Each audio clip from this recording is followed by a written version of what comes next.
दिनै बर' माहारियारि फरायसा आफाद एबा BoNSU क'क्राझार आयेन फरायसालिमानि फरायसा बड'लेण्ड ल' स्टुडेन्टस अर्गेनाइजेसना क'क्राझार ल' कलेजनि माखासे जेंनाफोरखौ लानानै बड'लेण्ड मुलुगसोलोंसालिनि भाइस चेन्सेलर लाइस्राम लाटुसिंनो गोसोखांलाइ गथायो। गोसोखांलाइ गथायखांनायनि उनाव मिरु BoNSUनि बुंथिगिरि हेमचन्द्र ब्रह्मआ खौरांगिरिनि सिगाङाव बड'लेण्ड मुलुगसोलोंसालियाव आयेननि सोलोंथाइनि थाखाय जेबो खाबु गैया, बेनिखायनो आयेननि सोलोंथाइखौ बड'लेण्ड मुलुगसोलोंसालियाव थाबैनो सरजाबनांगौ। क'क्राझार ल' कलेजखौ गुवाहाटी मुलुगसोलोंसालिनिफ्राय बड'लेण्ड मुलुगसोलोंसालियाव लाबोनाय उनाव गिबि सेमिस्टारनि फरायसाफोरा सासेबो उथ्रिसारै आरो नैथि सेमिस्टारनि फरायसाफोरा 20% उथ्रिसारनाय, बेनि थाखाय नायफिननायनि जेबो खाबु होयैखौ फरायसाफोरा दुखु मोननाय फोरमायदों होनना ओरैबायदि बुङो। क'क्राझार ल' कलेजनि स्टुडेन्टसफोर आरो लोगोसे आं बड' नेशनेल स्टुडेन्टस इउनियन स्पिकार हिसाबै आं बेवहाय बड'लेण्ड इउनिभारसिटियाव दिनै मेम'रेन्डाम मोनसे लानानै फैनाय जादों। बे मेम'रेन्डामानो जाहैबाय क'क्राझार ल' कलेजनि स्टुडेन्टसफोरनि मोनसे बिराद गिदिर जेंना। बे जेंनायानो जाहैबाय 2003 4 जुलाइआव जेला एग्जामिनेसन जादोंमोन होमबा अनलि 29%ल' पास जादों। बिनि सिगांबो फार्स्ट सेमिस्टाराव जेला एग्जामिनेसन होदोंमोन बेवहाय 0% पास।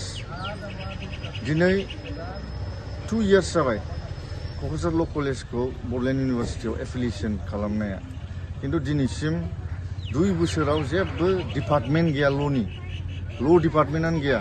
खिन्थु ल' डिपार्टमेन्ट गैयाबाबो बिसोरो सिलेबास सेट खालामगासिनो दङ, बिसोरो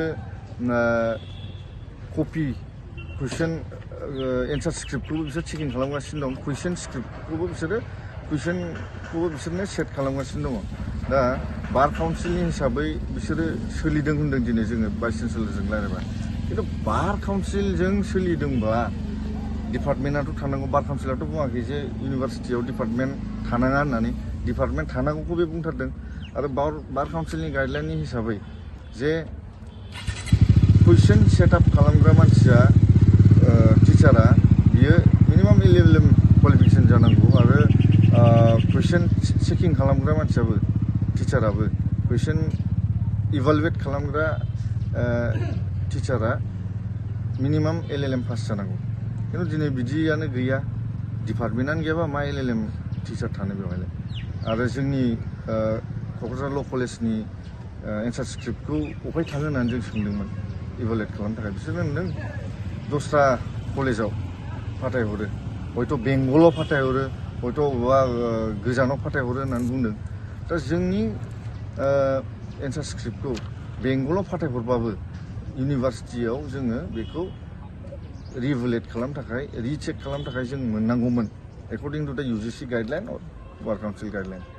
माने स्टुडेन्टआ आवगोलहायबो ल' कलेजनि स्टुडेन्टफ्रा गावनि एन्सार स्क्रिप्टखौ गुवाहाटी इउनिभारसिटियावनो अबे एन्साराव बेसेबां मार्किं जादों, अबे एन्साराव बेसेबां मार्किं जायाखै बेखौ नुयोमोन। खिन्थु दिनै बड'लेण्ड इउनिभारसिटियाव बेबायदि फेसिलिटि गैया आरो डिपार्टमेन्टबो गैया, ल' डिपार्टमेन्ट गैया।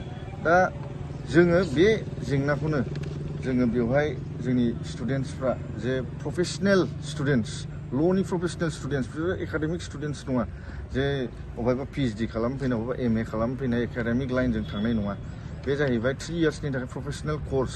बेखौ पास जाखांनानै लयार जायो मानसिया, अबेबा कर्टआव स्टुडेन्टआ ल' प्रेक्टिस खालामहैयो बा अबेबा हाइ कर्टआव ल' प्रेक्टिस खालामहैयो।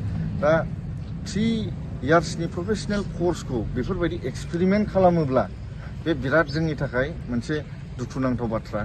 दा स्टुडेन्टफोरनि थाखाय बेयो दुखुनांथाव बाथ्रा। ओंखायनो जों दा डिमान्ड खालामदों जे बेफोर गासिबो जे जेंना बे थाबैनो सुस्रांजानांगौ। थाबैनो नाम्बार 1आवनो जों लिरदों जे रिचेक खालामनायनि, एन्सार स्क्रिप्टखौ रिएभुलेट खालामनायनि अनलाइन प्रसेसजों, ट्रान्सपारेन्ट मडजों बेखौ फेसिलिटिखौ जोंनो होनांगौ। बे रिएभुलेट खालामनो थाखाय फर्म फिलआप खालामनायखौ अनलाइन खालामना होनांगौ। रिएभुलेसन खालामनो थाखाय RTI जे स्टुडेन्टफ्रा होनानै गावसिनि एन्सार स्क्रिप्टखौ जे फरायनो मोनो बा बबे एन्साराव जेसेबां मार्किं जादों बेखौ नुनो मोनो, मास्टारा बेसेबां मार्किं होदों बेखौ नुनो मोनो RTI जों जों बेखौ लुगैदों।